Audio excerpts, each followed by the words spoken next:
Varicose వ్యాధితో బాధపడుతున్నారంట. తక్కువ ఖర్చుతో ట్రీట్మెంట్ కావాలి అనుకుంటే ఎవిస్ హాస్పిటల్ని సంప్రదించండి.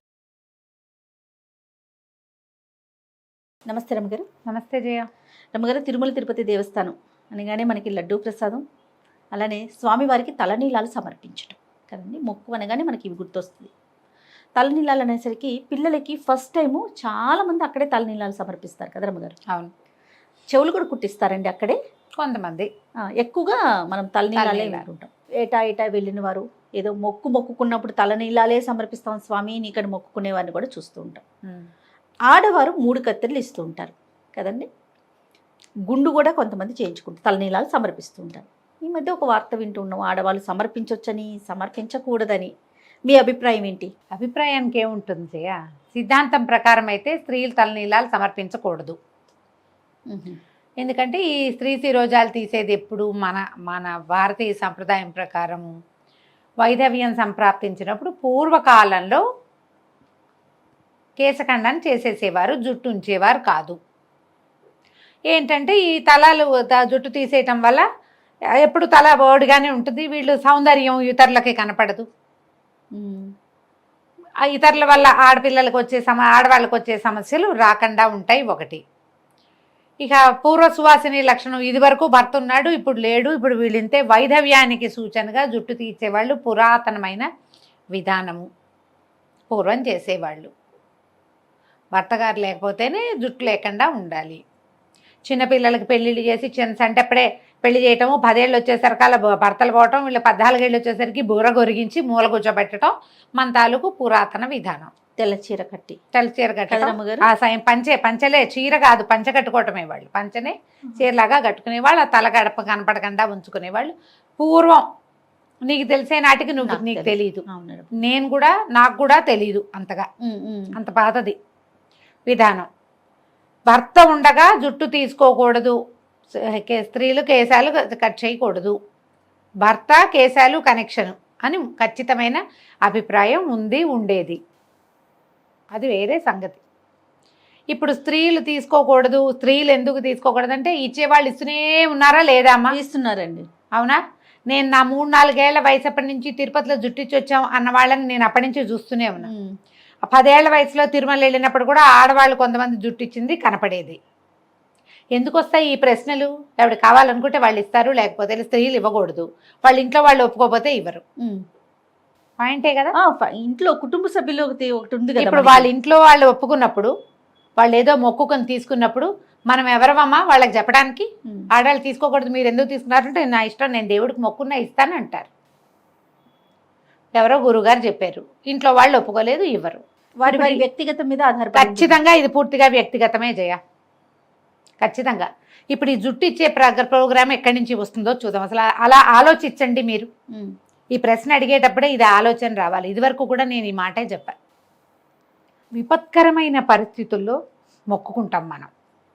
దేని మొక్కుంటాం జయ? బస్సు రావట్లేదని, టైంకి ట్రైన్ అందాలని జుట్టు మొక్కుకుంటారా ఎవరైనా? కాదు కదా.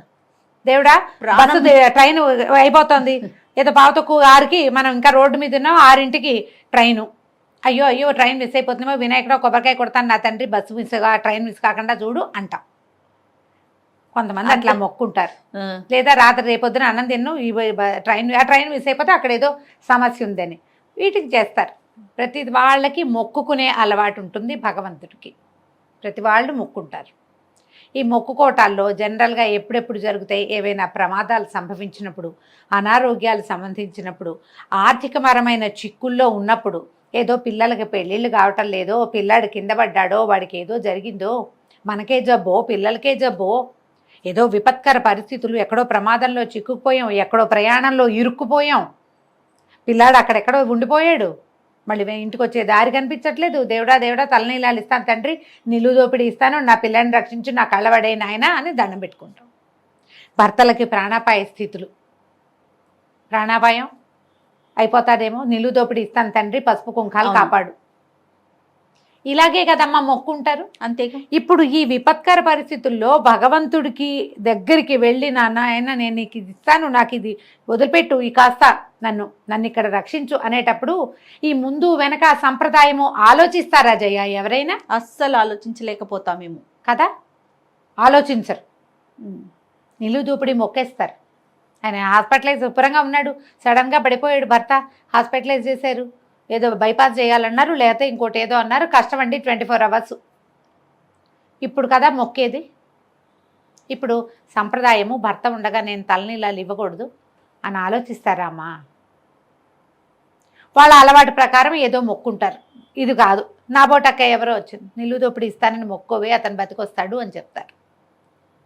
నిలువు దోపిడీ అంటే సూత్రాలు, ఒంటి మీద ఉన్న బంగారం అంతా ఇచ్చి తలనీలాలు కూడా. అంటే నిలువు దోపిడీ ఇవ్వటం అంటే నా మొత్తం నా తాలూకు సంపదని నేను దేన్ని భావిస్తానో అదంతా నీకు ఇస్తానని కదా. ఉమ్. సౌందర్యం కూడా మన సంపదే కదా జయ. సౌందర్యంలో ప్రధాన భాగం జుట్టు కాదా, కేశాలే కదా. కేశాలే కదా. చూడంగానే మనకి ఏం అందమంతా పోయింది కదా. నా మీద నాకు ఏ ఆసక్తి లేదు, అదంతా నీకైతే తల నీలాలు ఇస్తే తలిచ్చినట్టు అప్పుడు మొక్కుతారు. నేను తల జుట్టు ఇవ్వండి అని ఎంకరేజ్ చేయట్లేదమ్మా, మీకు అర్థమవుతోంది కదా. అవును. అందరూ జుట్లు ఇవ్వాల్సిందే అని నేను చెప్పట్లా. ఏదైనా విపత్కర పరిస్థితుల్లో ఉన్నప్పుడు మొక్కుకున్నప్పుడు మొక్కు తీర్చుకొని ఇవ్వండి. ఆ మొక్కుకి, ఆడవాళ్ళ మొక్కుకి భర్తలు ఒప్పుకోవాలమ్మా, ఇది రూల్. మీకు పాయింట్ అర్థమైందా? ఎవరు అక్కర్లా. భర్త గనక ఈ అమ్మాయి జుట్టు ఇవ్వటానికి భర్త ఒప్పుకుంటే ఏం పర్వాలేదు. ఆయన ఉన్నాడుగా పక్కనే, ఉమ్. ఇద్దరు కలిసే తీయించుకుంటారు. ఆయన జుట్టిస్తాడు, ఆవిడ జుట్టిస్తుంది, దేవుడికి దండం పెడతారు. ఇందులో జాతి నియమం ఏం లేదు. ఈ జాతుల్లో వాళ్ళు ఇవ్వకూడదు, ఆ జాతుల్లో వాళ్ళు తప్పు ఆ మాట. ఎవరైనా సువాసనే. భార్యాభర్తలు ఇద్దరు ఉన్నప్పుడు ఇద్దరు మాట్లాడుకుని అనుకుని నేను జుట్టిద్దామనుకున్నాను, నీకు ఇట్లా ప్రమాదం తప్పింది, జుట్టు మొక్కున్నానంటే ఏదో నవ్వుతుంటే ఆడాళ్ళు జుట్టు ఇవ్వటం ఏమిటే అంటారు. ఏమో నేను మొక్కున్నానంటే సరే నీ ఇష్టం, తన కోసమే కదమ్మా మొక్కుకుంది. ఒక్కోళ్ళు ఒప్పుకోనప్పుడు ఊరుకోడు, అప్పుడు 3 కత్తెరలో ఇవ్వండి, సరిపోలేదా? అంతే. పూర్తిగా వ్యక్తిగతమే. వ్యక్తిగతము. భగవంతునితోటి మనం ఎట్లా కనెక్ట్ అయి ఉన్నామనేది మొదటి పాయింట్. రెండోది, ఆడవాళ్ళు సువాసిని జుట్టు ఇవ్వాలంటే భర్త అంగీకారం ఉండాలి. అతను వద్దంటే మీరు చేయకూడదు, ఇది రూల్. ఓకే. అంతే. మీరు మీరు ఇప్పుడు మా రోజువారీ ఊరికే మీరు తిరుపతి వెళ్ళినప్పుడల్లా మిమ్మల్ని జుట్టు ఇవ్వమని నేను ఎంకరేజ్ చేస్తున్నానని పొరపాటు కూడా అనుకోద్దు. అలాంటి కామెంట్స్ చేయబోకండి దయచేసి, నా ఉద్దేశం అది కాదు. ఇట్లా ఏదైనా ప్రమాదకర స్థితిలో ఉన్నప్పుడు మీరు భగవంతుడికి మొక్కున్నప్పుడు ఆయనకి ఇచ్చిన మాట తీర్చుకోవచ్చు. ఆయనకి కనుక మీరు మీరు మాట ఇస్తే భగవంతుడికి ఇచ్చిన మాట ఇవ్వండి, ఒప్పుకోండి. ఆయనకి ఏం చెప్పారో ఆ మాట ఇదేసేయండి. ఓకే, నిలబెట్టుకోండి ఆ మాటని, అంతే. దాంట్లో తప్పులేదు. ఓకే రమ్మగారు, నమస్తే. నమస్తే జయ.